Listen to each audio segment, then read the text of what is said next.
Hey guys, welcome back to channel. It's Maverick here with another episode of Tensura. So, last episode we got bamboozled, or I guess rather I should say I got bamboozled into thinking that Shion was actually dead.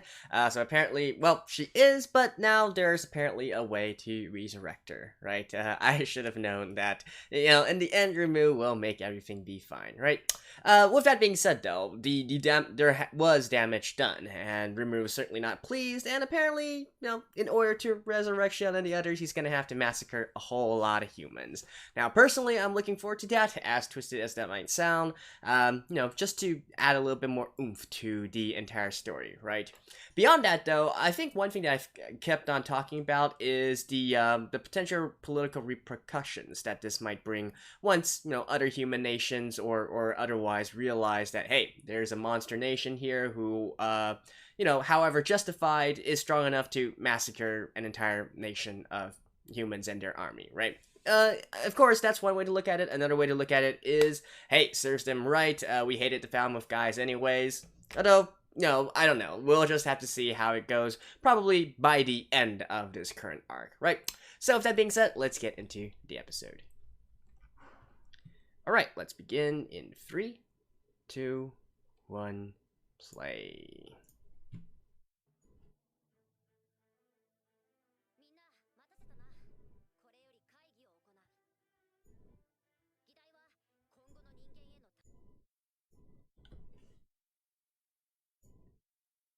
And, alright. I should have realized that we were gonna have an opening. Anywho.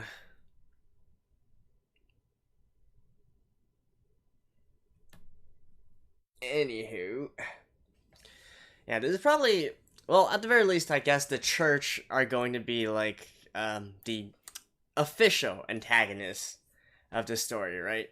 Especially because of her, and then also because of everything that they've done. Not to mention they fundamentally think that Rimuru is evil and all that, so I guess it just kind of makes sense.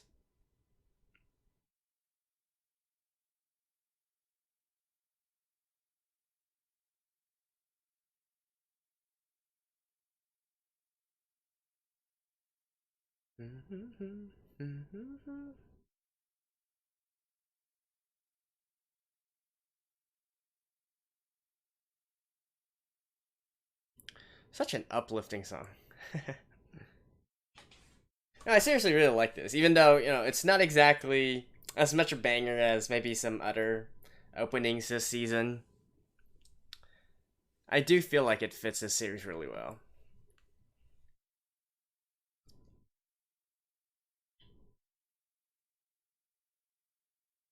Alright, that's gonna happen.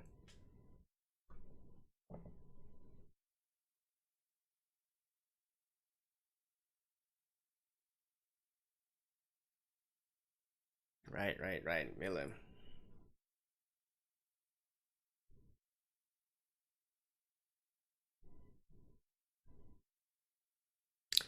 Do we have to go through this entire story once again? Like, come on.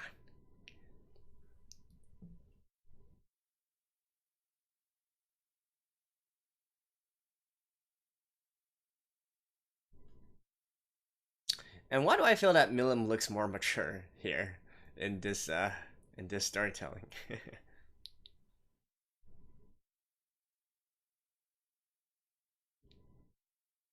But without a soul.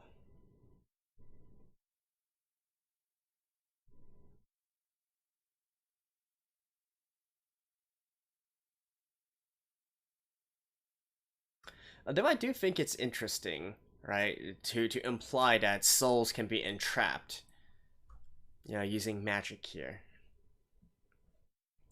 It definitely makes you wonder if there are more like evil versions of magic and whatnot that deal directly with your souls and so on and so forth. I reckon there is.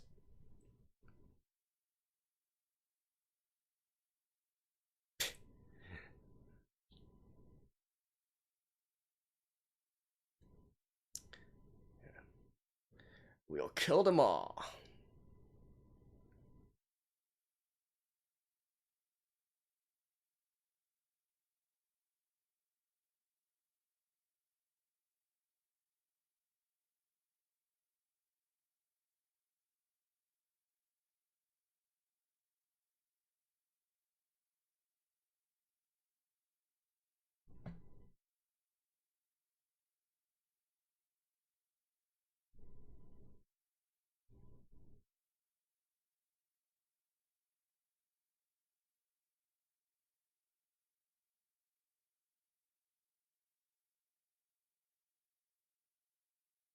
So, is it the same world or not? Well, I guess Rimuru doesn't know if it's the same world or not, right? I had always assumed that, other worlders were from our world, right? Especially since, like, Shizu and others, they came from Japan. But apparently, it doesn't have to be from the same world.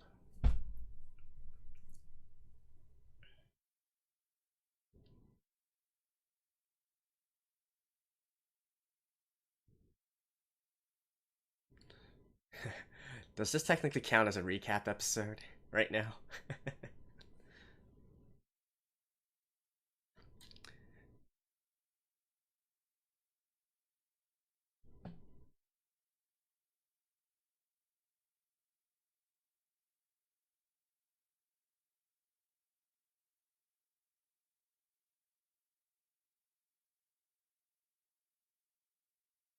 Yeah, kind of counts as a recap, I guess.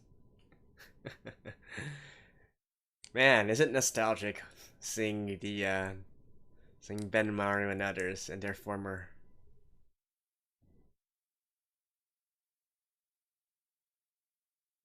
states.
I mean, technically that is true.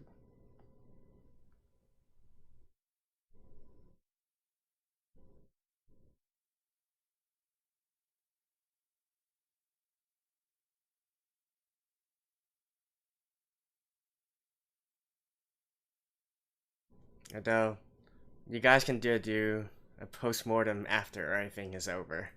Alright?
I mean, you literally saved them, Rimuru.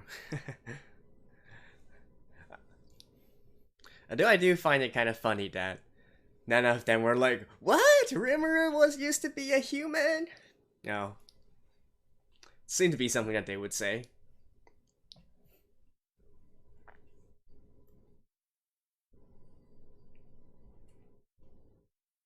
Now, obviously, they'll still follow him and all that, but I was expecting some people to be like, "What?"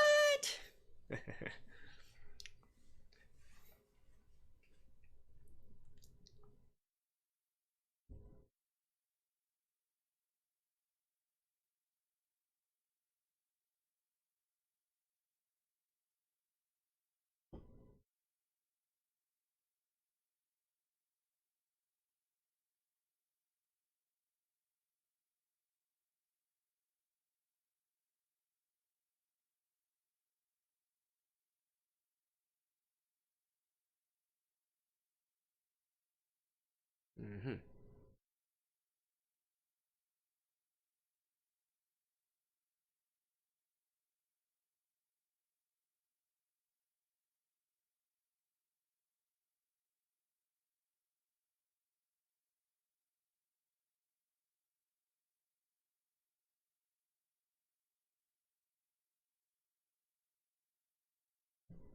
True.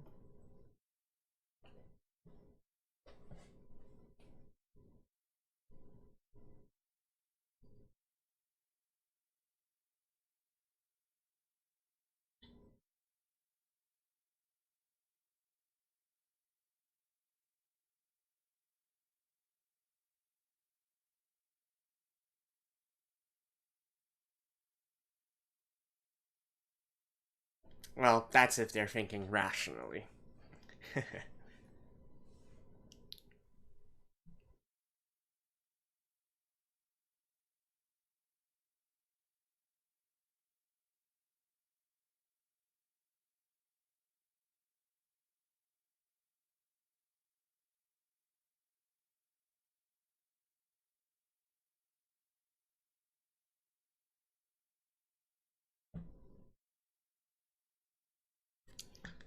What causes Rimuru?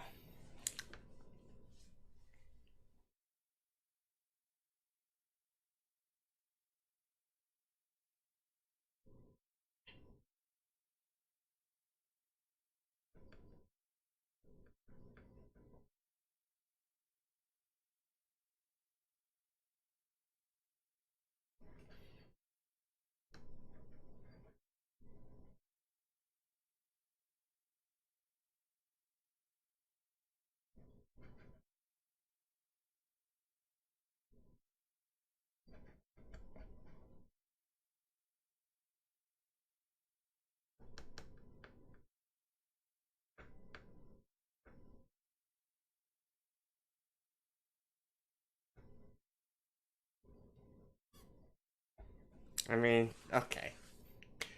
Quite the wholesome first half here. When are we gonna get to the massacring already?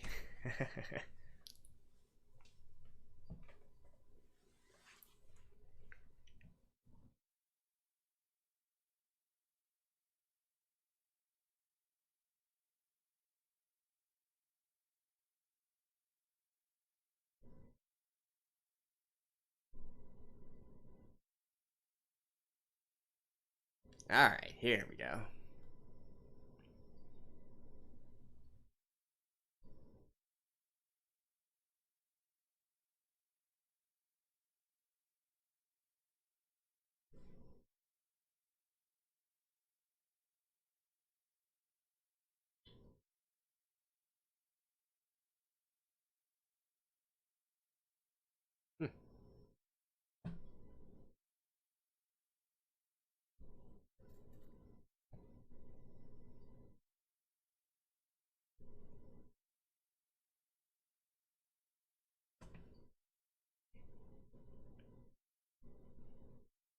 How can you say they don't have much strength?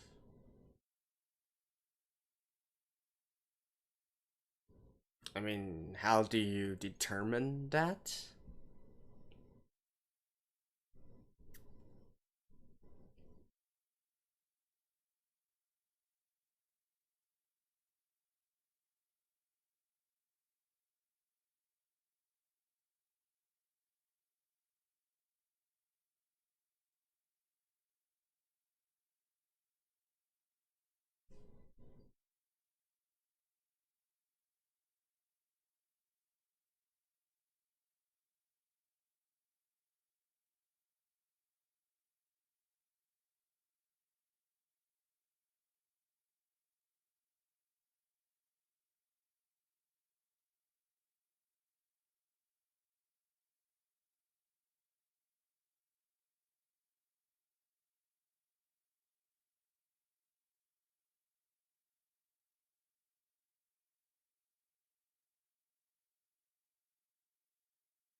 Okay, there we go. I was about to say, like, there you still have to allow them to do some stuff. Not just the process of, you know, being a leader and having subordinates. You need to know how to delegate, right? And the other thing is, I'm sure that these people are all raging with, are all raging with emotions as well. You gotta let them be able to, you know, blow off some steam as well.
I feel like, you know, we skipped some information here. Like, since when did they have all this, I mean, I'm assuming that Sui probably did all the recon work already.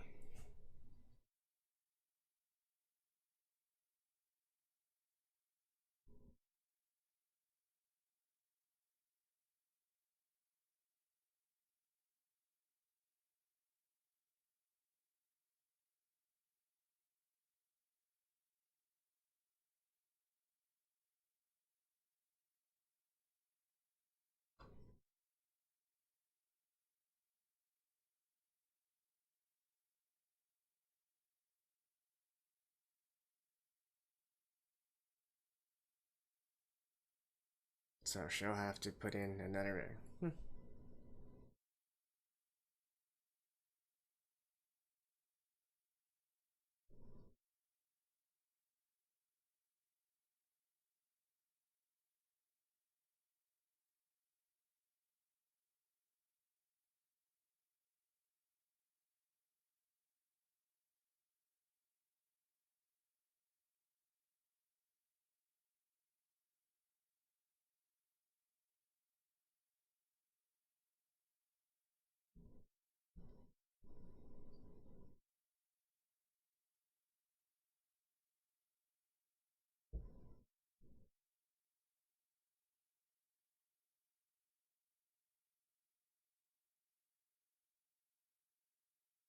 Hmm.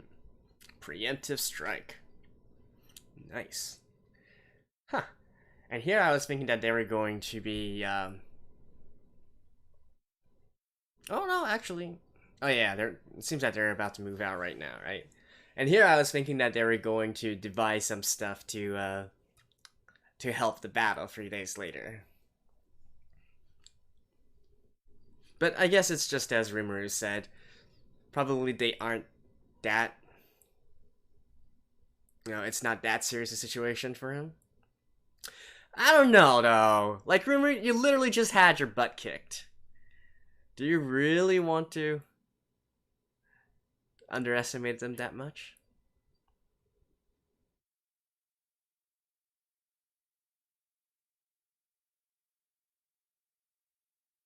Hmm.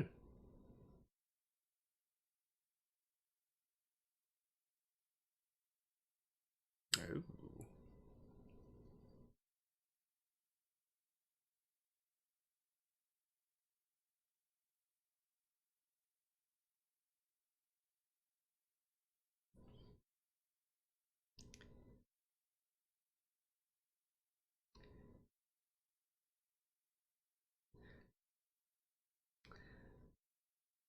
Again, although I love it that Rimuru is actually taking this seriously, I feel like this is an awful lot of confidence for someone who just got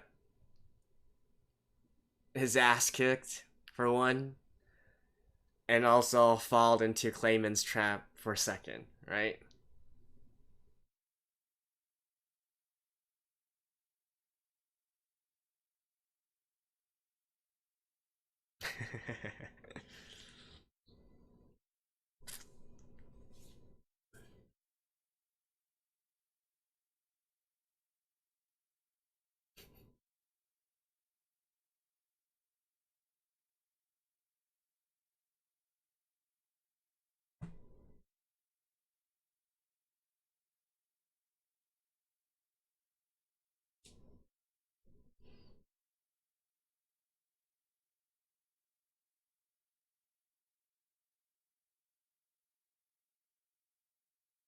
uh, you guys need to follow as well.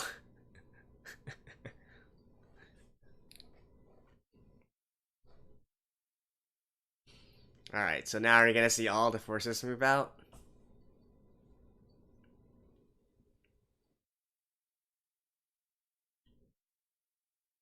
Ooh.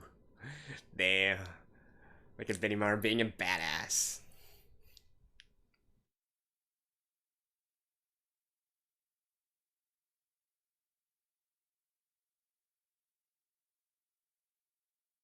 So it looks like the big battle will be in the next episode, eh?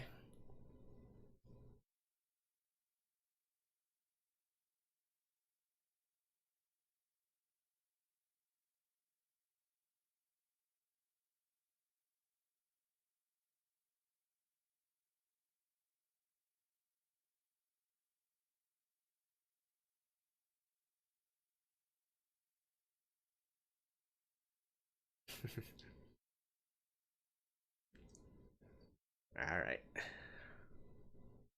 So, how exactly are you gonna kill 20,000 soldiers, Rimuru?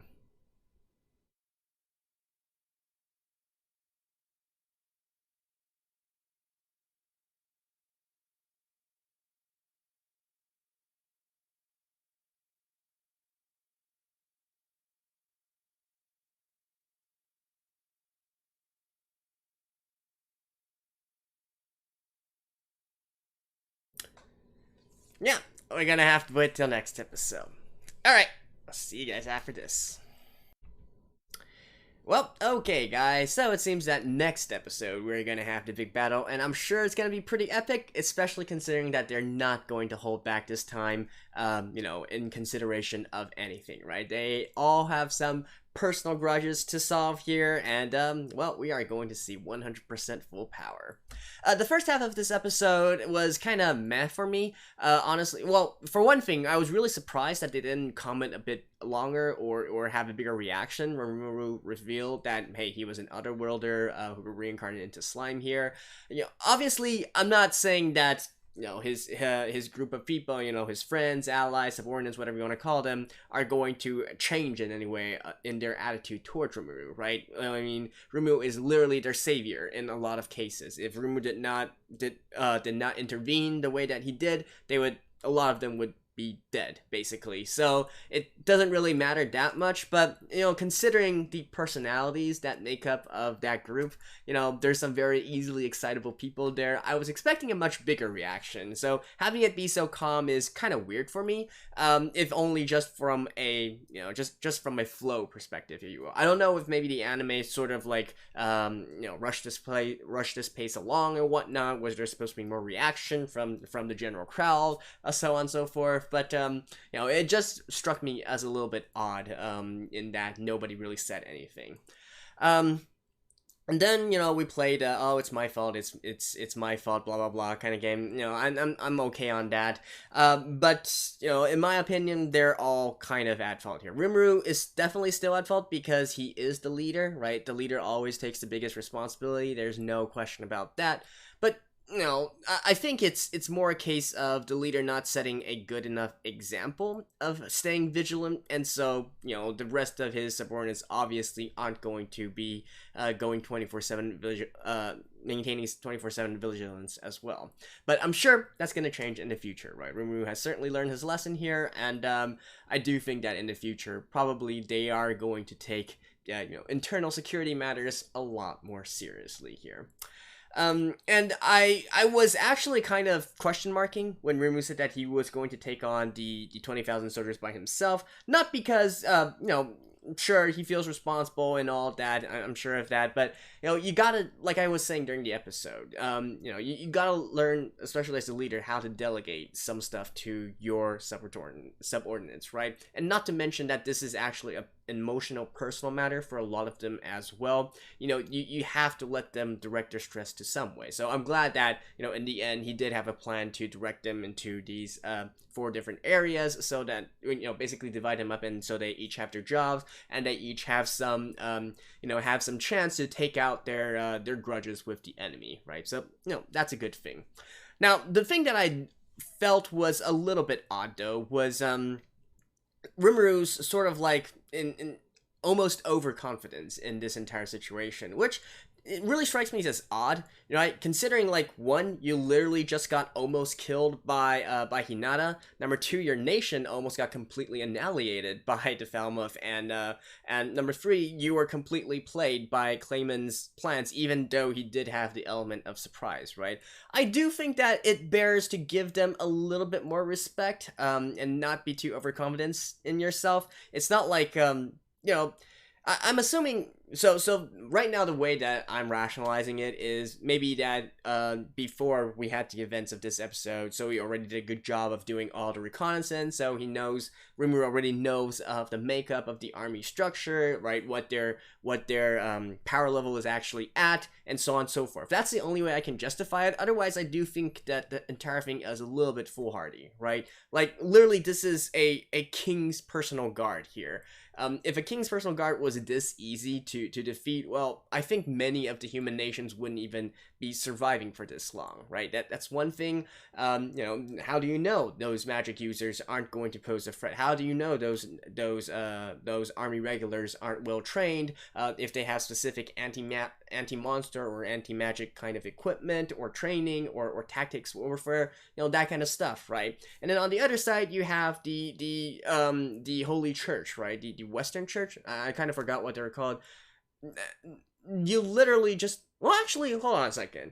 Is Hinata's church the same one as that church? I'm assuming it is, but honestly, now that I think about it, it might be different, right? There might be various different churches. Let's say that they are the same church. Then you were literally just almost killed by the head of, well, I shouldn't even say head of the church, right? Well, the head of the armed branches of the church. She said she was a captain, right? A captain of the Holy Knights and whatnot. So what's to say that there aren't, like, lieutenants? Like, for one, well, I'm assuming that Rimuru at least made sure that Hinata herself wasn't part of the expedition force. But, I'm sure that beyond her, there's going to be other very highly skilled knights as well. You can't literally be a one-person army, right? So I'm sure that Hinata also has lieutenants and whatnot who most probably would be one of the people leading the expedition as well.